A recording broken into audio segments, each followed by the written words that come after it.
안녕하세요. 오늘은 완전히 뒤바뀌고 있는 기술의 규칙, 그 이야기를 해보려고 합니다. 한때 실리콘밸리를 상징했던 구호가 있었죠.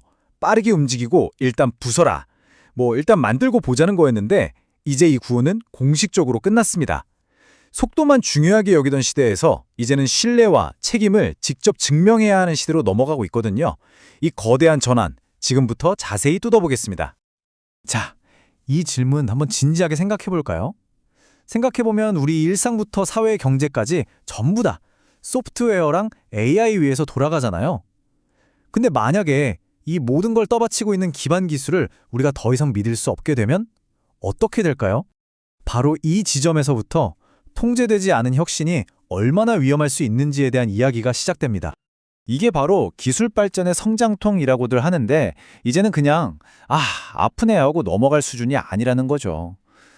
대규모 개인정보가 유출되거나 AI가 엉뚱한 답을 내놓는 건 이제 뉴스거리도 아니고요. 진짜랑 가짜를 구분할 수 없는 딥페이크 사기, 심지어는 자율주행차가 사고를 내는 비극적인 일까지 벌어지고 있잖아요. 이런 사건들은 단순한 실수가 아니라 우리가 기술에 대해 갖고 있던 신뢰에 조금씩 금을 가게 만들고 있습니다. 바로 이런 상황 때문에 정부가 움직이기 시작했습니다. 이건 혁신의 속도를 늦추려는 게 절대 아니에요. 오히려 더 안전하고 튼튼한 디지털 고속도로를 만들어서 우리 모두가 안심하고 달릴 수 있게 하려는 거죠. 그러니까 이제 개발자나 기업들은 완전히 새로운 규칙이 담긴 플레이북을 받아든 셈입니다. 자, 그럼 그 새로운 규칙 첫 번째부터 한번 볼까요? 바로 처음부터 제대로 만들어라. 이건 마치 모든 공공건물을 지을 때 반드시 따라야 하는 마스터 설계도, 즉 표준을 만드는 것과 같아요. 기술 개발의 가장 첫 단계, 그 기초부터 아주 단단하게 다지자는 겁니다. 그 중심에 바로 이 전자정보 표준 프레임워크라는 게 있습니다. 이걸 쉽게 설명하면 정부의 디지털 서비스를 만들 때 쓰는 표준화된 레고 블록 세트 같은 거예요. 모두가 이 검증된 블록을 사용하게 해서 시스템의 품질이나 보안 수준을 처음부터 높이고요. 또 중복 개발을 막으니까 효율성까지 잡는 거죠. 이 숫자 한번 보세요. 134만.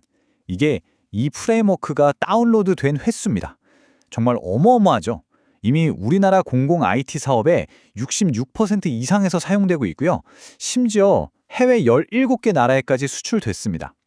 이건 그냥 도구 하나가 아니라 사실상 글로벌 표준으로 커가고 있다는 아주 확실한 증거죠.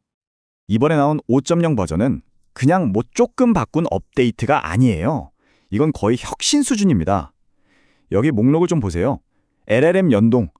이거 쉽게 말해서 챗 GPT 같은 최신 AI 기술을 공공 서비스에 바로 착 붙일 수 있게 됐다는 뜻이고요. 쿠버네티스 통합은 훨씬 더 안정적으로 클라우드를 운영할 수 있게 됐다는 의미입니다. 말하자면 국가표준 설계도의 최신 기술의 심장을 그대로 이식해서 공공 서비스 개발의 판 자체를 바꾸고 있는 겁니다. 자, 이제 두 번째 규칙입니다. 좋은 설계도만 있다고 다 되는 건 아니죠. 특히 요즘처럼 AI가 스스로 학습하고 발전하는 시대에는 더더욱 그렇습니다. 이제 기술을 만드는 사람들한테 새로운 숙제가 생긴 거예요. 당신 기술이 안전하다는 걸 말로만 하지 말고 객관적으로 증명해봐라 이거죠. 그래서 등장한 게 바로 이 AISC, AI와 소프트웨어 안전성 인증입니다. 저는 이걸 AI 안전 여권이라고 부르고 싶은데요. 말 그대로 이 여권을 발급받아야만 당신의 AI 제품이 믿을 수 있다는 공증을 받고 시장에 나갈 수 있게 되는 겁니다. 이게 세계 최초의 시도라는 점 정말 중요합니다. 이 인증 과정 절대 만만치 않습니다.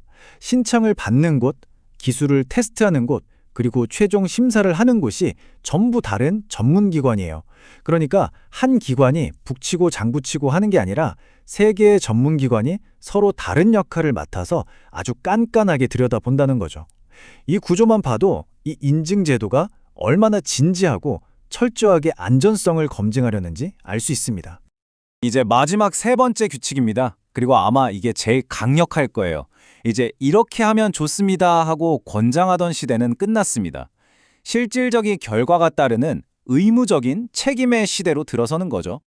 문제가 뭐였냐면요. 바로 이겁니다. 예전에는 기업들이 보안 인증을 그냥 벽에 걸어두는 장식품처럼 생각하는 경향이 있었어요. 그런데 인증을 받았다고 하는 회사들에서 대규모 해킹이나 개인정보 유출 사고가 뻥뻥 터지니까 사람들 사이에서 아니, 저 보안 인증 대체 무슨 소용이냐 하는 무용론까지 나오게 된 거죠. 그렇다면 이 종이 호랑이 같았던 보안 인증에 정부는 어떻게 진짜 이빨을 달아주었을까요? 그 해법을 한번 살펴보시죠. 이 표를 보시면 뭐가 어떻게 바뀌었는지 한눈에 딱 들어오죠.